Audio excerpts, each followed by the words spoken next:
Yeah, you don't have to let go because the physics does it for you. Yeah. And as you can see, that was a good 200-yard shot. Yeah. Almost cleared the river. Yeah. And that was a monster rock.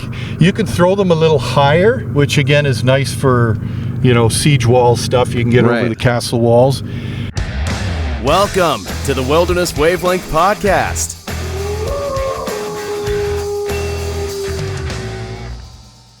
We're live in the truck. This is the Wilderness Wavelength Podcast. I'm George. Scott's here. Scott's driving. How you doing tonight, Scott? Hey, good to be here in the truck. This is different, man. We're heading out on an adventure tonight. And actually, you texted me today and you said, okay, so bring your hiking shoes, hiking pants, bring a solid colored shirt. And I was like, solid colored shirt? Scott's you're always thinking about the recording and taking the pictures and stuff too. Does that go into your thoughts? Because I know you're an influencer essentially, Scott. So does this go into when you're going camping or going out? Do you kind of have that in mind too? Well, I didn't want you showing up in your tie-dye shirt or something like that. It just doesn't fit with shooting slings. So we got to look the part, at least somewhat, tonight. We are. So yeah, what are we doing tonight? Well, we're making history. So let me tell you, never before in the history of humanity has anybody done a podcast on shooting slings. And I can tell you why, because we're not just shooting a shepherd sling tonight. We're shooting a staff sling and a shotgun sling. And this is we're making history, man. It's going to be amazing. We're heading down to the river. We got to find lots of stones. And we're going to shoot these high-powered weapons, try not to kill each other. And I'm going to show you why they were the preferred weapon of battles for hundreds, if not thousands of years. 10,000 years of human history tonight, man. Go check out our Instagram. I know Scott will have this on his Instagram too, at Northern Rockies Bushcraft. And check out Wilderness Wave on Instagram too, or Wavelength. Because we'll have pictures. We'll do some videos of these weapons too. You said you created one of these 40 years ago. Oh yeah, no, I've been shooting slings since I was 6 years old, the shepherd sling. My dad came back from Israel, gave me a little gift as a 6-year-old. It was a little camel hair sling. Little did he know what he was starting with this thing. And I said, well, what's this? It was like a little hairy ball. And he goes, oh, the shepherds use them to protect their flocks from sheep. So I learned to shoot that thing at age 6 and found that even at age 6, I could throw further than a grown man with a little shepherd sling. And then as I continued to mature, I kept building them, making them stronger, experimenting. And world record throw of a sling is 477 meters. Wow. That's almost half a kilometer. Jeez. You're shooting a golf ball size stone. My shots on a good day can reach about 300 yards. Wow. And the impact of a sling is like hitting a tree with an axe. Very, very powerful weapon. These aren't the little slingshots that you buy at Canadian Tire, with rubber bands type stuff. This is the real deal. They were used in ancient battles for hundreds of years. Very few Hollywood shows have gotten into this, mostly because most people don't know how to shoot them. There's a good show on Netflix right now called House of David. Looks at the David and Goliath story, and the guy actually shoots sling and he shoots it properly, and the guy that trained him flew to Greece, and I've corresponded with that guy. There's very few people that I've met internationally that actually know how to shoot this weapon, but I used to shoot it nearly every day of my life as a youngster, and grew up in the Black Forest, and we had wild boars that were a little dangerous, especially at night. So I used it mostly for protection. If they come squealing at you in the dark, you start firing these missiles into the wild boars and turn them around. Would you, now that I'm thinking of it as a protection sort of thing there, no one's using this for hunting, I'm sure it's not legal to hunt with anything like this, right? No, it wouldn't be legal to hunt with it, but as a survival weapon, if your life depended on it, the rules go out the window, right? Yeah. It's more used in ancient battles and for protection. You can imagine shepherds, scaring off wolves and lions and bears throughout history with this thing, and you'll see why when we fire it. It's incredibly powerful. But if you do practice, and I mean like practice a lot, you can use it for hunting. Like when I was using this every day, I could set up tin cans and hit them like I would with a pellet gun or a 22. And I guess the power of the sling is probably akin to an old style musket. You know, think of the old ball and black powder. In fact, with the first battles where muskets were used against slings, and that was done in South America with the Aztecs, the slings outperformed the gunpowder.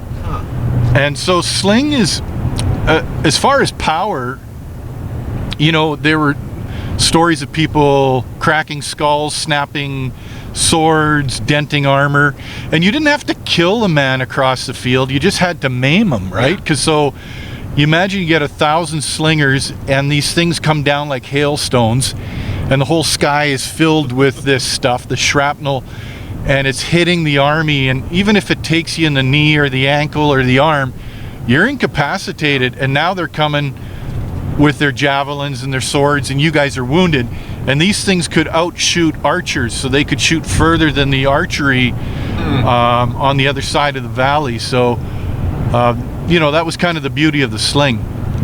We're going down to the river, which, I mean, I'm assuming this is a spot you've thrown before. Is there like a special rock that you choose, like a special, or do you just go to riverbed, or like you mentioned sort of golf ball size balls? Yeah, so for the shepherd sling, you want about a golf ball size stone, as round as possible is great. You can also use these football shaped stones, so think of a football shrunk down into a mini size. And in ancient times, Middle Ages, they would melt down lead and make little, they were called sling bullets, and they were shaped like little footballs, and those could shoot over 400 yards, and they said they would actually penetrate into the flesh of a man if you hit them. Like, they were deadly. These things could kill horses if you hit them in the head, so for battles they were just absolutely deadly.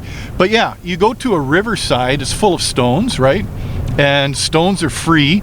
And a sling, like, you can build a sling out of paracord and a chunk of leather, and it'll probably cost you $5. And you've got this weapon that, you know, was used through antiquity to take down giants. It's quite amazing, which is why it was favored over the bow. Like, the bow is actually a better weapon, but I make bows and I'll spend weeks honing a nice long bow.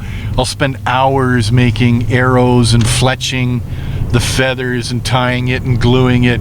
Whereas you can pick a rock off the ground and put it in a little pouch, and it has enough power to kill a man in a battle, which is crazy.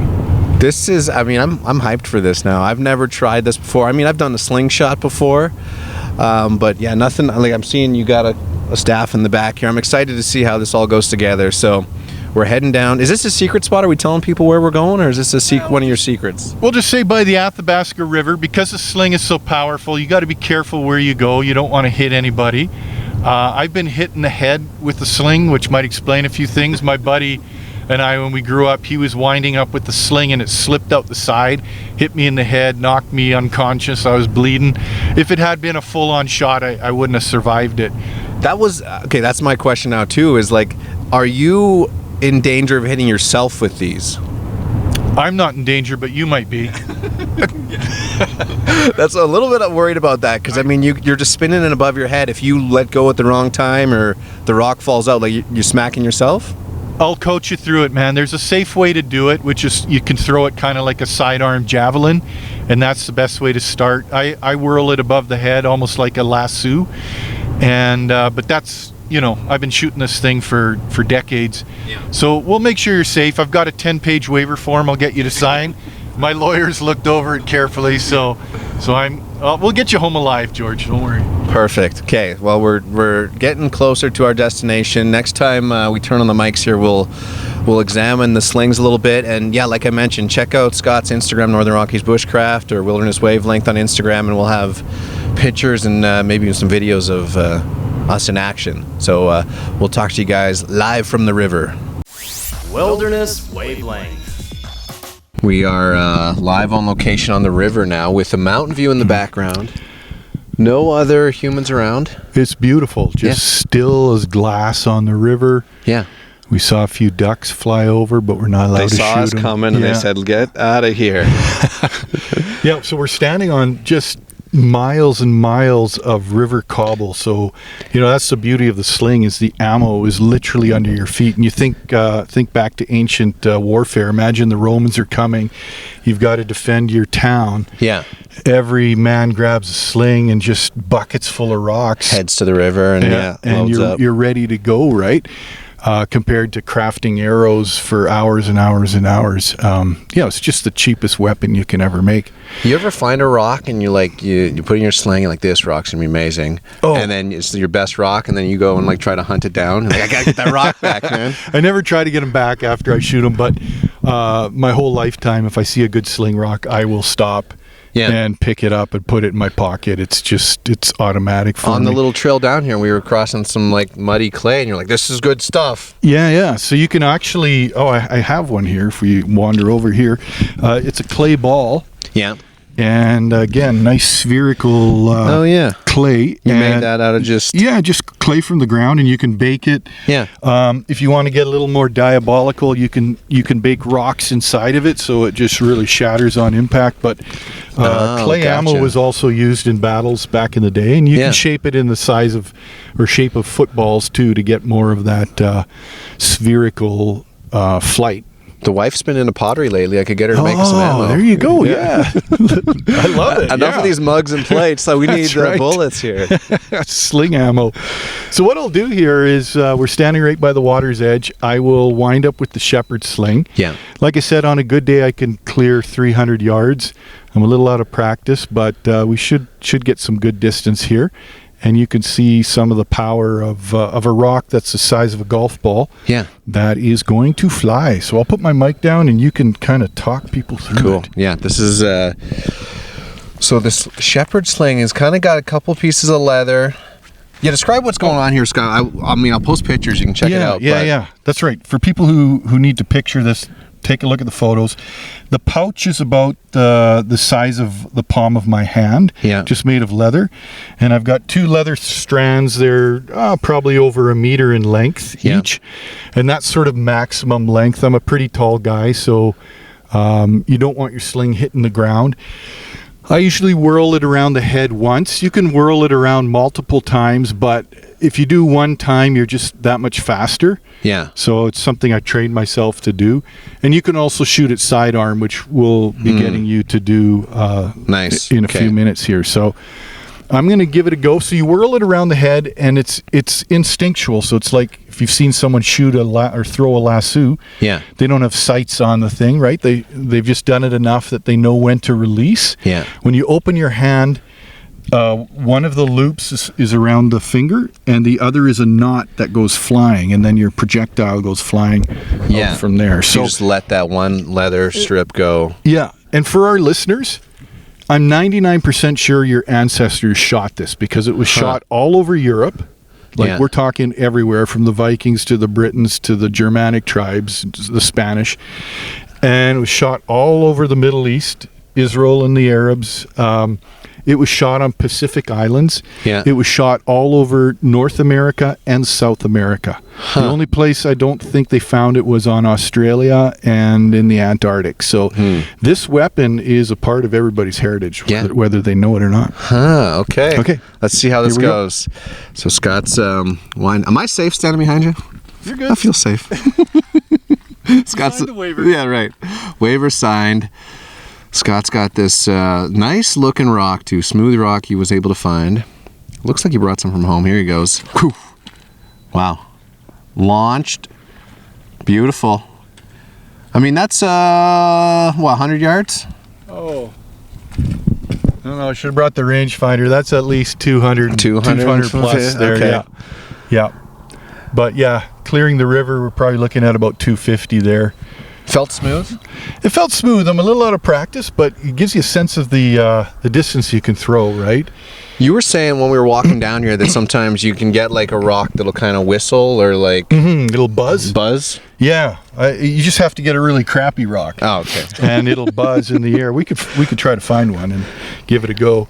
But in ancient times, they would make what were called whistling bullets. They made them out of lead with a hole in it. So imagine an army of 1,000 slingers firing these things, and they would be shrieking across the sky coming down. Yeah. So it's that Panic. Psychological warfare, right?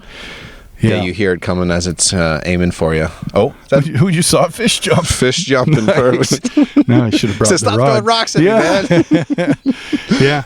I mean, the sling has just got incredible power. It's the aim that takes forever to learn. But again, in a situation where you've got a few hundred men or 1,000 men firing these, it's not about aim, it's about distance and getting them into the opposing army, right?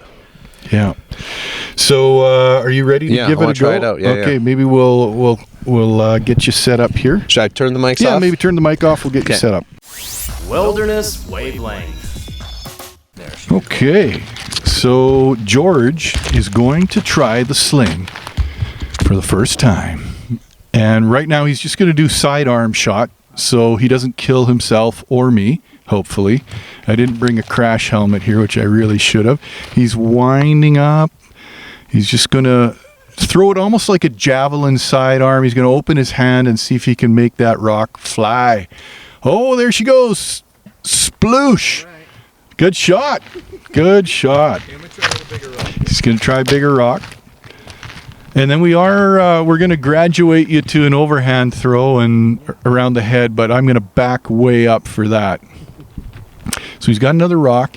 Again, these rocks are roughly golf ball size. They've got a bit of weight to them. And he's doing a sidearm shot. There we go. Good. It's flying through the air. Sploosh. Yeah, so really, I mean, the physics of the sling, it's nothing magical. It's just a giant lever. You think how much leverage helps you with a hammer or a baseball bat or a hockey stick. Yeah. It's the same idea, right? What was that, 300 yards? Yeah, I think that was almost half a kilometer. Yeah, we mentioned world record shot, 477 yards, which is unbelievable. Almost half a kilometer. So if you're winding, like, would you ever wind it up like, you know, like a helicopter sort of giving her? Yeah, so George is winding it sidearm. You can do that and shoot it straight in the sky. Yeah. But then you got to run for your life because that thing's going to come down. Or you wind it over your head like a propeller or helicopter propeller. Yeah.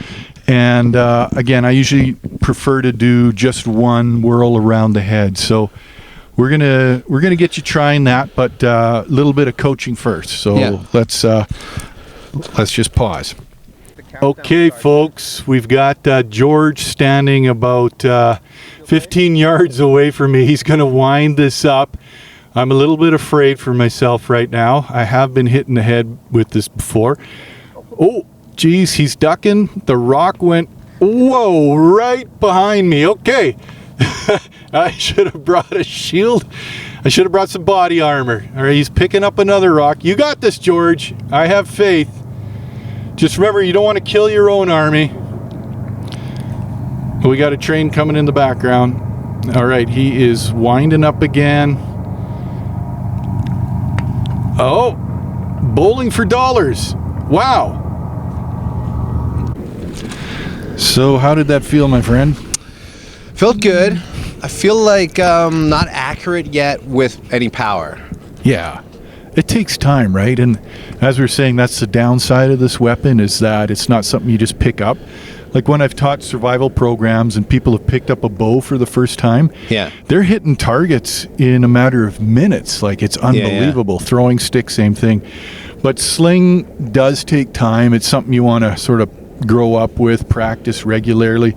But you can get really good at it. Well, it's the like nice anything part is, in life, like, right? with the bow, you're shooting 3 arrows or 4 arrows, and you got to go get them. This one, I mean, I'm standing on a million bullets right now, so yeah, you never need to retrieve your stuff. But think about what it was like to learn to play baseball for the first time or drive standard in a car. You know, all these things take time, and pretty soon it becomes an extension of your body, right?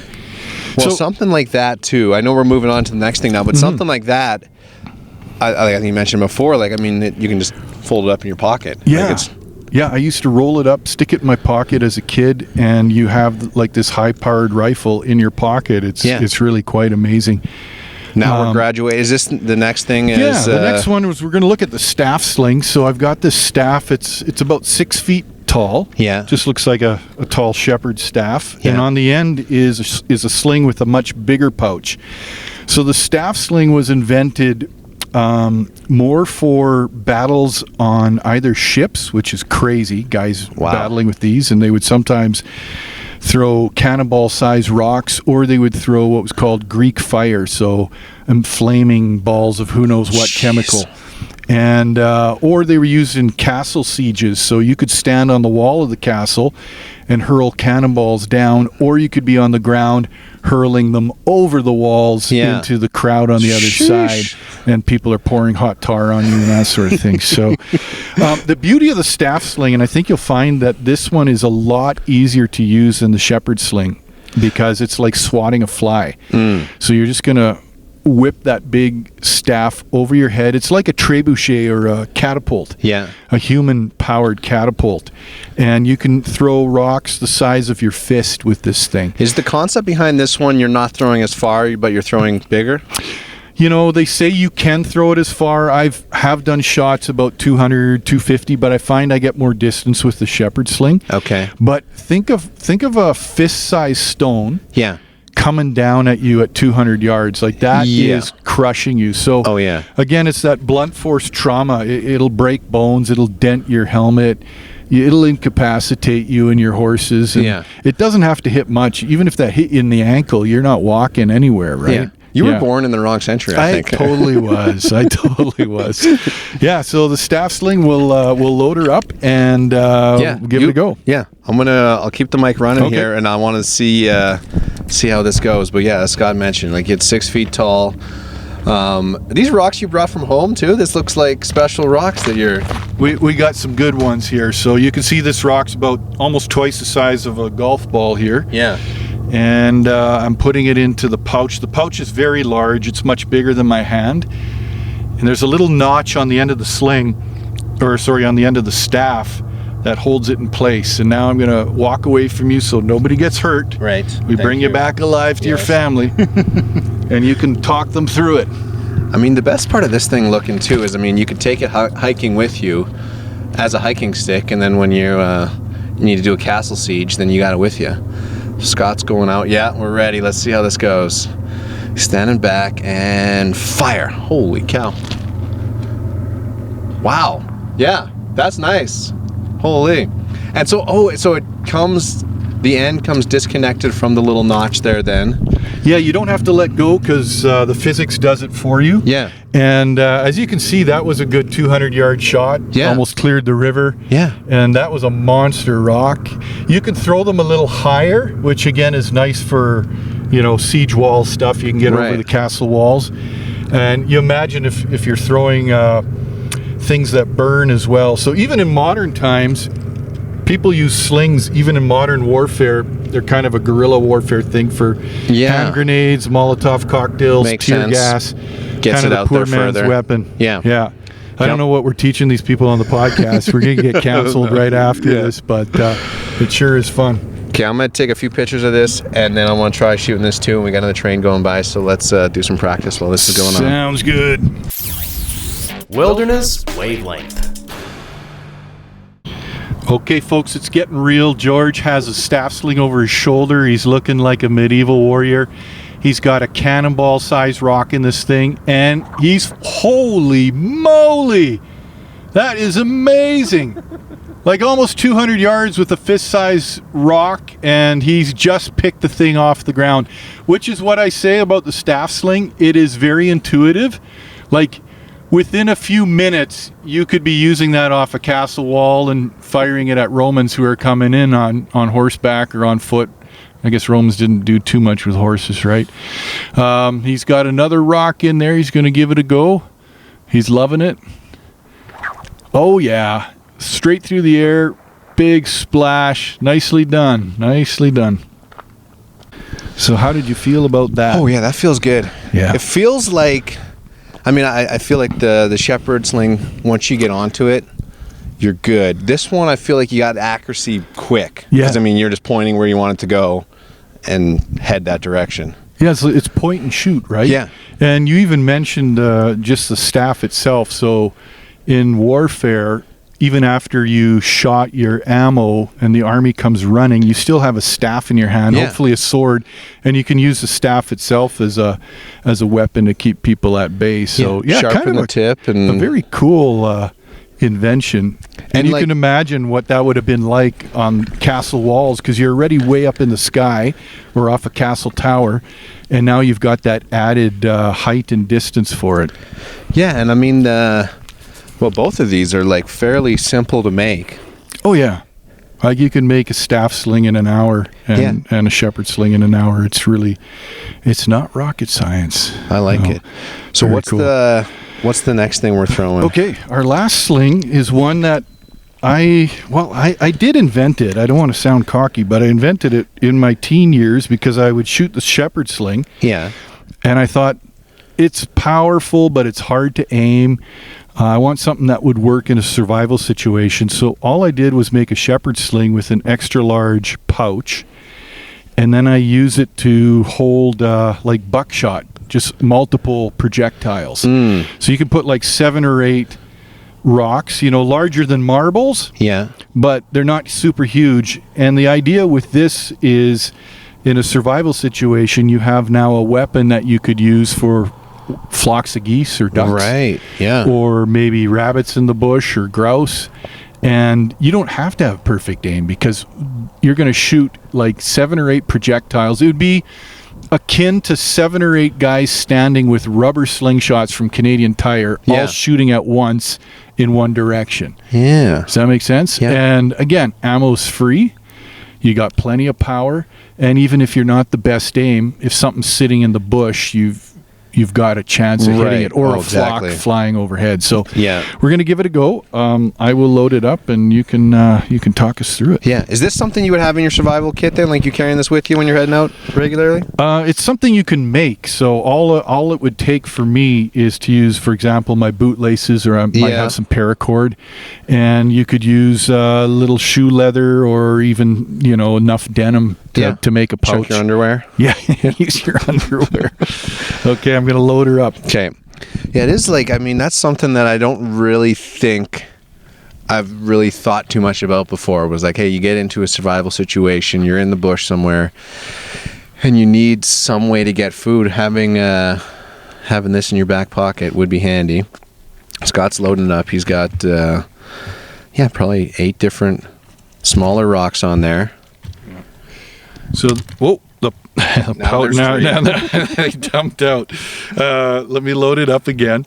There is a greater danger for bystanders with this one because stuff can fly out the sides. So tell your wife how much you love her. Right. Scott's loading this, so I'm going to stand back when Scott fires this one in. It has been a perfect night for this, as we've had no bystanders around, and the birds have said, we're getting out of here. A few fish jumping after the rocks land in the water, but okay, so Scott's heading out. He's got the pouch, his invention. You should patent this, Scott, somehow, or maybe I don't know, would you sell them? Go to market, sell them. Filthy rich. Yeah. Okay, here goes Scott winding up. I feel like I'm safe. Whew. Oh wow, yeah. I mean, that's going as far as like those big guys go. Perfect. Okay.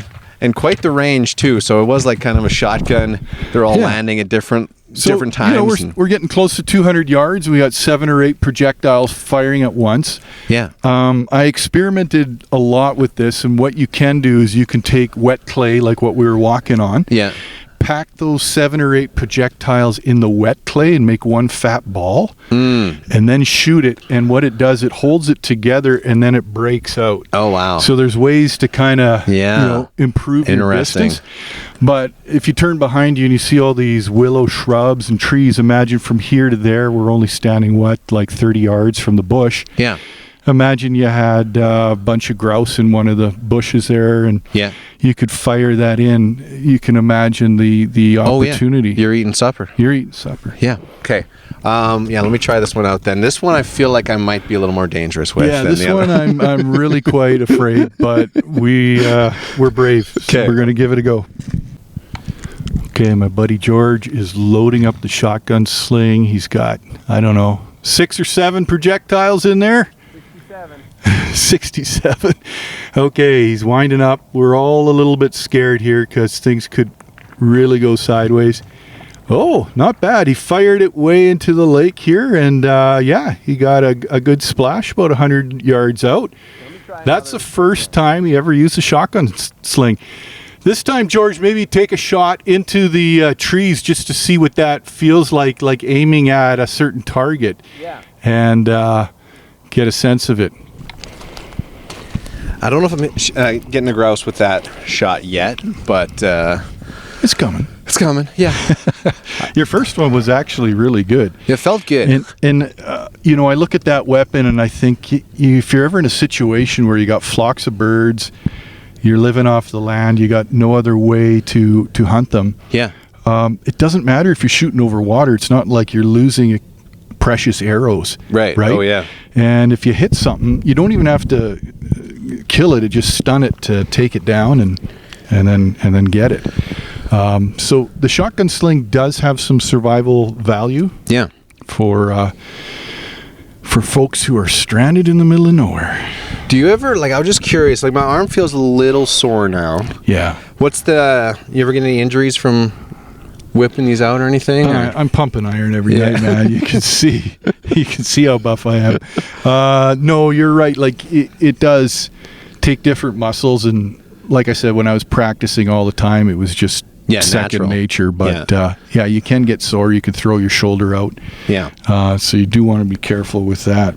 We got a standard game on the podcast now. Would you rather? Yeah. We got some good would you rathers or standard games. So I've got a few good ones here. Would you rather have to fight the giant Goliath as a single soldier, like with your sling? So, we didn't touch on that, though, but that is the shepherd swing, is the shepherd Goliath. Swing, David and Goliath. David and Goliath, okay, yeah. So if you watch House of David, you'll see it in action, the show on Netflix. They did a good job. The guy really knows what he's doing. Most shows don't. Yeah. But they were well trained. So I'm fighting Goliath. Yeah, you're fighting Goliath, this big guy. He's got major armor. He's a champion of the How tall Philistine is he? army. Well, they said he was over 9 feet, but he was a big guy anyway. Yeah. Or you're going up against the Roman army with a small army of slingers. So you're going up against the Romans with a small army of slingers. They're on the other side of the field, or it's you alone against Goliath. Chances are you're dying both times. It's just how you want to die, I guess. Man, I feel like I'm going Goliath.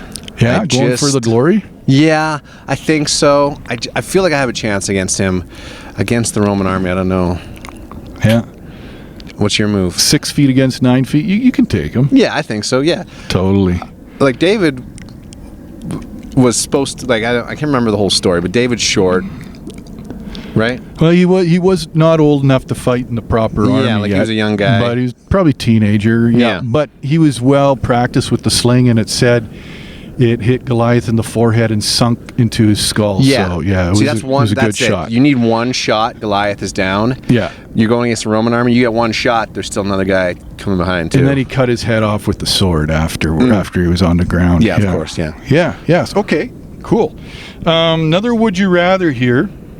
Would you rather fight in a ship-to-ship battle using the staff sling? Remember that big staff sling? Yeah. And Greek fire, so you got some sort of burning something in there. Okay. Molotov cocktail. Yeah. Or in a castle siege, so you're trying to siege a castle using staff slings.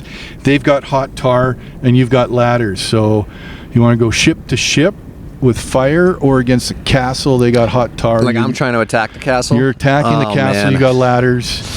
They got hot tar. Yeah, They got staff slings from the top too. So You'll hear the train going on in the background too. I think it's good ambiance for us, though, Scott. Yeah, it's drama. Yeah, exactly. Man, now that I'm knowing I'm attacking a castle with a hot tar, that does not sound fun. No. You don't like the hot tar? No, it sounds terrible. But the boat, and then I'm using flame. Man, I think I'm gonna go castle. I will go. I'll siege the castle. You want to be on land, eh? Yeah. Yeah, I know the naval stuff is kind of freaky because nobody's got life jackets. You're in the middle of some Mediterranean Sea. Yeah. If it goes down, you're drowning. It's done. Like You're over. done. Yeah. Yeah. You might catch on fire. Yeah, it's bad either way. But Yeah. what's a little hot tar? Can't be that bad. Are you going castle too? Then? I think I got to go castle. I just want to feel the earth beneath my feet. Yeah. I feel a little more confident than being on the waves with some flaming thing in my sling. I feel more in control too, because like I'm on the land, I'm a little more in control. Where you're on the boat, like the guy who's driving the boat might slam you into an iceberg or something too, you know. So you're like, yeah. Well, and you always you send in the Irish first. Oh, what's that? Jeez. Just dogs, right? What? Or those wolves? We Dogs. got coyotes. Coyotes just came out across the river, and they're heading to the water. They don't realize that they're almost in sling range right now. They totally are in sling range. Can we take a wolf with a sling? Yeah. This is like National Geographic, folks. Couldn't have planned this any better. We do have like quite the setting. I mean, that's one thing. This podcast Mountains based in the Northern Rockies, and like just being able to have this, like, what, it took us 15 minutes to get here today? Yeah, couple wolves trying to cross the river, couple slings. Yeah, this is quite magical. Wow. Well, we'll keep watching the wolves, and another would you rather here. Yeah. Would you rather face an aggressive predatory mountain lion with a sling, so the thing's wanting to eat you, okay? Yeah, what's your reload time on a sling? Well, you know what? In military times, a slinger could reload 12 times in a minute. That's once every 8 seconds or whatever. I can't do the math. But, yeah. These things are trying to swim across Are they coming the over river. to us here? I think they like us. I think they're coming. Are those wolves? They're still so far away. It's hard to tell, but their ears are too big. Maybe they're deer, buddy. They are deer. Oh man, we got bad eyesight. I zoomed in with my phone now. Yeah, deer. They're swimming across the river. They're though. deer. Well, you want some venison? Yeah. It's not hunting season. Okay, back to the would you rather. Would you rather face an aggressive predatory mountain lion with a sling, wants to eat you, or an aggressive grizzly bear with only a .22 rifle? So the grizz is going to try to take you down. Yeah. You've only got a .22, which is a bit of a pea shooter. Yeah. Or you take on the mountain lion with the sling. You can pick any sling you want. You were pretty good with that staff sling there. Yeah, I mean, that would be... I feel like the mountain lion, I'd have one shot. Yeah. A grizzly bear... I'd probably go grizzly with the .22. Really, eh? I mean, I know 22 is not going to do much, but you get the right spot. You're trying to hit him in the eye. Straight brain shot. Yeah. Okay. I don't want to brag. I am pretty accurate with 22 at 20 yards, so... That did sound like bragging, but yeah. Those deer just swam across Brule Lake right in front of us. Yeah, that's wild. Yeah, that is amazing. And if this was a survival situation, they are now in sling range. But folks, we can't do it. We will get arrested. Yeah. But amazing. Okay, so you're taking the grizz with the .22. I think I'm doing the mountain lion with the sling. Really? I think you can scare off a cat easier than you can a grizz. That's my feeling. Okay, so you get a rock close to him. Yeah. You're getting a photo of these deer coming out. Yeah. They are coming straight towards us, aren't they? I'm trying to think. I don't know if I've ever seen a deer swim before, to be honest. Like that was pretty amazing. I see moose, in the lake half the time and stuff, but a deer, and not a regular... They obviously do it a lot because they didn't hesitate. They knew exactly what they're doing. This is on their travel corridor. Two does just swam over 200 yards across this part of the river here, Lake River. Wow. That's cool. Okay, I got one more. Okay. You're lost in the bush. Would you rather try to shoot a flock of ducks with the shotgun sling, which you just tried. Yeah. Okay. Or a throwing stick, which we'll have to do another evening. But yeah, I've tried the throwing stick before. You'd had it set up, and man, that's a good question. The throwing stick, I wasn't great at it, but I feel like I could get pretty good with it with some practice. Yeah. But I feel like the same thing here too. I think I would try the shotgun sling. Yeah. You can reload. It's not like you have to fetch the stick again, right? Yeah, exactly. That's the thing. Like you throw the stick, you miss, you're running into the, flock of geese or ducks to. Yeah, I'm going sling, shotgun slinging. Cool. It is like it's interesting using these weapons. Just like the fact that this was kind of how they did things before, guns and rifles and everything else existed. Cool. Well, and it kind of shows, warfare has just been a part of humans since the beginning of time. Yeah. And you think of the earliest days of the Stone Age, people probably were throwing rocks at each other, and then some guy figured out the sling. Yeah. Suddenly could shoot 5 times further than anybody could throw a rock or more. We haven't talked about a slingshot. Yeah, the rubber ones. Yeah. That's something you use? Oh yeah, I shot lots of slingshots and birds and gophers growing up, and they're pretty powerful. Did you shoot them with always the had one growing up. Yeah, but it was always tubing? just the surgical tubing from Canadian Tire or whatever. Yeah. Can you make your own? Yeah, I used to make them back in the day. The inner tubes of tires were more stretchy, and we could actually make some pretty kicking inner tube slingshots. You'd cut strands of it. You'd usually double them up, and a little tiny leather pouch, similar to what you buy at Canadian Tire with the thing. And then we would use like sewing thread to tie around the rubber, and then a little super glue so it would hold on. And then we'd actually go cut like a nice Y stick from the bush, a nice little maple. And you could make a pretty wicked slingshot. As kids, I spent some time in Manitoba in the early 80s. We were all running around with our shirts off with slingshots around our necks, shooting at each other. Yeah. It was a crazy time, man. Well, I think this is a cool episode. So check out Northern Rockies Bushcraft. You can follow along with Scott there. He'll have pictures and videos of this, and we'll have some on our Instagram as well. And some pictures too of just kind of what these look like, because I feel like we did a pretty good job of describing them, but once you see this, you're like, oh, I can make that, I could put that together. Yeah, and a little warning, these are real weapons. Like, don't start firing these around in town, folks, if you're listening. Yeah. Make sure you're out in the field, got lots of open space. But it's pretty fantastic, and again, it's part of your heritage. You just don't even know it yet, but your ancestors shot these things and kept you alive. One thing we keep coming back to, I feel like every episode this happens, no matter what the guest is everyone's got an excuse to get out into nature.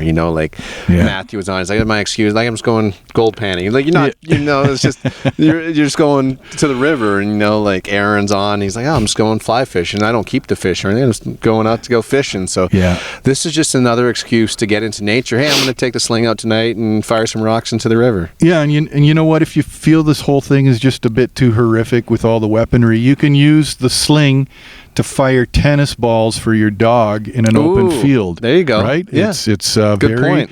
Very benign, very loving activity, you and your dog, but you're still using the same mechanics. How about this? You use it on the golf course, instead of your your 5-wood, you fire. My buddy and I, when we were teenagers, we'd sneak into the golf course at night and we'd fire golf balls like as far as the eye could see. Yeah. It would be a fun thing to, I don't know what they'd say if you brought one of those onto the driving range. I'd love to. Yeah. I'd love to. I'd love to do a game of golf with the sling and just see how close I could get to a hole-in-one. Yeah. You just add a little L to the bottom of the staff there. You got a putter for the end. There you go. Yeah. New sport. If you are listening to this, whatever you're listening to, leave us a review. That always makes us go up in the ratings, which is great. And send us an email to wildernesswave@outlook.com. We got a new logo, which is sweet. The wife just designed one. Nice. So yeah, we're working on some beer koozies right now, and T-shirts. Yeah, we'll get some swag going and figure out something for it. But things are trucking right along. So thanks to everyone that's been tuning in, and we have some more episodes kind of like this in the future. We're talking throwing sticks, bolas, primitive archery. Yeah. Yeah, it's going to be good. All coming up.